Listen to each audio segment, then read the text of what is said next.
राधे राधे। स्वागत है आपका अपने आध्यात्मिक परिवार में। हम पहले 4 विकारों के बारे में बात कर चुके हैं।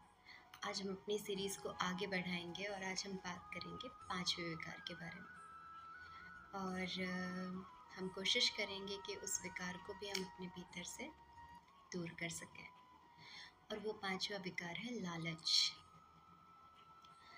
आप सभी ने एक कहावत तो सुनी होगी, लालच बुरी बला। हाँ, सबने सुनी होगी और सबको बहुत अच्छे से पता होता है कि लालच नहीं करना चाहिए। लेकिन क्या होता है कि जब बात स्वयं पे लागू करने की आती है तो वो नहीं हो पाता हमसे, है ना। देखिए क्या होता है कि एक मक्खी भी होती है ना, तो एक मक्खी पहले गुड़ से अपने आप को पूरा लिपटा लेती है, फिर अपने मुख को, पंख को पूरे तरीके से गुड़ से चिपका लेती है। और जब उड़ने की बारी आती है तो वह प्रयास करती है लेकिन उड़ नहीं पाती और उसे अफसोस होता है।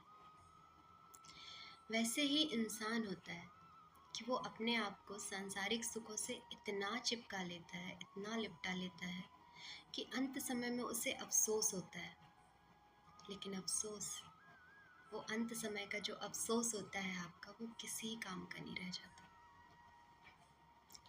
एक कबीरदास जी का दोहा है कि माया मुई ना मन मुआ, माया मुई ना मन मुआ, मरी मरी गया शरीर, आशा तृष्णा ना मुई, यूं कहे दास कबीर। इसका अर्थ है कि ना कभी माया मरती है, ना ही हमारा मन मरता है। मरता है तो बार बार हमारा शरीर। और अनेक योनियों में भटकने के बाद भी हमारे अंदर की जो तृष्णा होती है, आशाएं होती हैं, वो कभी समाप्त नहीं होती। देखिए, लालच जो है ना, वो ऐसा विकार है जो हमें हमारा ईमान भुलवा देता है। हम भूल जाते हैं कि हमारा ईमान क्या है।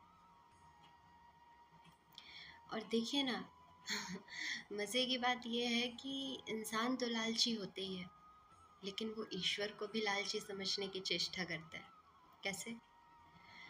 वो सोचता है कि हम यदि भगवान को या ईश्वर को लालच भरे भाव से कुछ अर्पण करेंगे तो वो हमारी मनोकामना पूरी कर देंगे।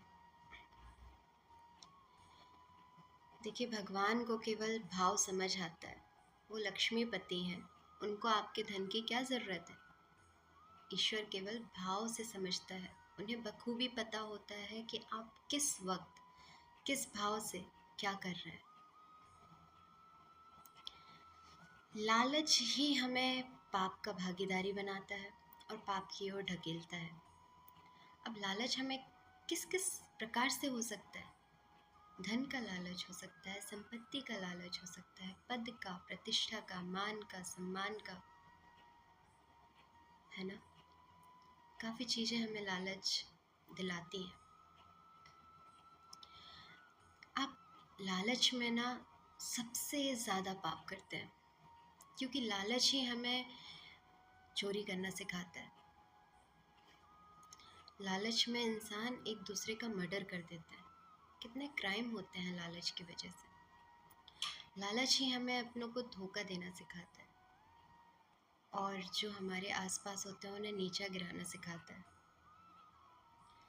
अच्छा, आप ये बताइए, लालच में आप कितना कमा लेंगे, कितना प्राप्त कर लेंगे। लालच हमें अंधा बना देता है और हमसे वो चीज़ें करवाता है जो हमारे स्वरूप में है ही नहीं। हमारे भीतर लालच का कोई स्थान नहीं है। हम लालच में बेईमानियाँ करने लगते हैं।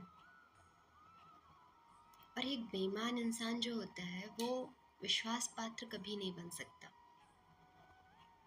तो आप देखिए ना, लालच में इंसान कितना गिर जाता है। लालच हमें कितना कमज़ोर बना देता है अंदर से, है ना। एक बात फैक्ट है कि इन सांसारिक सुखों से या सांसारिक जो चीज़ें हैं, व्यक्ति को लगता है, लेकिन इन सब चीज़ों में हमारी कोई तृप्ति नहीं होती। आप पैसा कमाएंगे या पद होगा या प्रतिष्ठा या मान या सम्मान, कुछ भी होगा, आपको यदि थोड़ा मिलेगा, आपको लालच आएगी, आपको और चाहिए। कभी आपको तृप्ति नहीं मिलेगी इन सब चीज़ों से। व्यक्ति की सोच होती है कि पैसा होगा तो सब कुछ होगा। हाँ होगा, लेकिन आप एक बात बताइए, आपके पास कंफर्टेबल सोने के लिए सारी चीज़ें हैं, लेकिन आप नींद कहाँ से लाएंगे? आपके पास 56 प्रकार का भोजन है, लेकिन आप भूख कहाँ से लाएंगे? आपके पास सब कुछ है, पैसे से सब कुछ खरीद लिया आपने, एंटरटेनमेंट के लिए भी सारी सुविधाएं हैं आपके पास, लेकिन आप शांति कहाँ से लाएंगे? ये जो हमारे भीतर के विकार होते हैं ना, वो हमारे अंदर से प्रेम, ज्ञान, सुख, शांति, आनंद, शक्ति, सब कुछ खत्म कर देते हैं। तो हम बहलाते हैं खुद को इन सब चीज़ों से, इन सब में उलझ के हम खुद को ही बहलाते हैं कि यही सुख है, यही शांति है, यही सब कुछ है। लेकिन आप एक पाप करेंगे या आपसे एक गलती होगी, आप स्वयं को कभी सुखी महसूस नहीं पाएंगे अंदर से। और यदि आपको लगता है कि आप लालच भरे भाव से ईश्वर को पा लेंगे, तो ये आपका बहुत बड़ा भ्रम है। और कभी मत भूलिए कि हमारे मानव जीवन का जो सबसे बड़ा उद्देश्य है वो भगवत प्राप्ति ही है। तो मत उलझिए इन सब में, मत अपने आप को फंसाइए, मत बनाइए अपने आप को पाप का भागीदारी। जो आपकी किस्मत का है वो तो आपको मिलेगा ही, और यदि आपको और चाहिए तो मेहनत से आपको सब मिलेगा, लेकिन मेहनत ईमानदारी से होना चाहिए। लालच से किसी भी चीज़ का शॉर्ट टर्म नहीं होता। आप बेईमानी से कुछ चीज़ करेंगे, कल आपको उसका दुष्परिणाम मिल जाएगा। आप अपने आप को कभी सुखी नहीं रख पाएंगे।